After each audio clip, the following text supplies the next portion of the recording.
বজাত গৌৰীপুৰ চহৰত ফটাভঙ্গা খুঁটাৰে বিপদসংকুল ভাৱে বিদ্যুৎ সৰবৰাহলৈ শংকিত স্থানীয় ৰাইজ।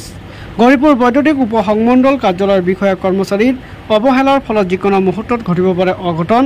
গৌৰীপুৰ বৈদ্যুতিক উপ সংমণ্ডলৰ কাৰ্যালয়ৰ নিলগতে থকা গৌৰীপুৰ চহৰৰ ডাকঘৰৰ কাষত থকা এটা পুৰণি খুঁটাৰ তলৰ অংশত ফাট মেলাৰ লগতে এটা অংশ ভাঙি যোৱাৰ ফলত শংকিত হৈ পৰিছে পথচাৰীৰ লগতে স্থানীয় ৰাইজে।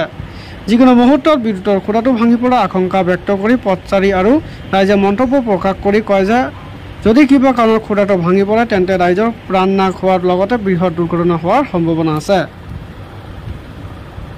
এতিয়া ঘটনাটো হৈছে এইটো যিহেতু এটা ইলেক্ট্ৰিচিটি বোৰ্ডৰ এটা পোষ্ট হয়, কিন্তু গৌৰীপুৰ APTCLৰ তৰফৰ পৰা এইবিলাক চোৱা চিতা কৰাটো দৰকাৰ আছিল, কিন্তু ইমান মানে এটা ৰিস্ক হৈ আছে পোষ্টটো ইয়াতে। অতি সোনকালে যদি ইয়াৰ পৰা এই পোষ্টটো যদি আঁতৰাই নিদিয়ে গৌৰীপুৰ APTCLৰ তৰফৰ পৰা, তেনেহ'লে ইয়াতে মানুহ কাৰেণ্টত লাগি মানুহৰ বহুত ক্ষতি হোৱাৰ বা জীৱন নাশৰো ভাবুকি হ'ব পাৰে। কাৰণটো হ'ল এইটো নেগলিজেঞ্চি, অফিচিয়েলি এইটো নেগলিজেঞ্চি। ইয়াতে যিহেতুকে লাইট অফিচত SDOৰ পৰা আৰম্ভ কৰি ইলেক্ট্ৰিচিটি বোৰ্ডৰ ইঞ্জিনিয়াৰ পৰ্যন্ত চবেই থাকে, বিভাগীয় কৰ্তৃপক্ষ চবেই থাকে। এইবিলাক চোৱা চিতা নকৰে, ৰাইজৰ ক'ত অসুবিধা হয় সেইবিলাক নাচায়।